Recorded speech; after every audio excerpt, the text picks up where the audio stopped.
Hi friends, welcome to my channel. இன்றைக்கி என்ன கதைன்னு பார்த்தீங்கன்னா, காக்கை நண்பன். காக்காவை பற்றி தான் இன்றைக்கி ஒரு கதை. வாங்க பார்க்கலாம். தலைப்பே பார்த்தீங்கன்னா காக்கை நண்பன்.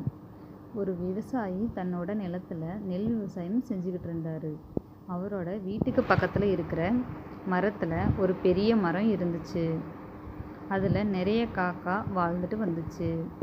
எப்பவும் தன்னோட வீட்டை சுற்றி சத்தம் போட்டுக்கிட்டே இருந்த காக்கா எல்லாத்தையும் அந்த விவசாயிக்கு பிடிக்கவே இல்லை.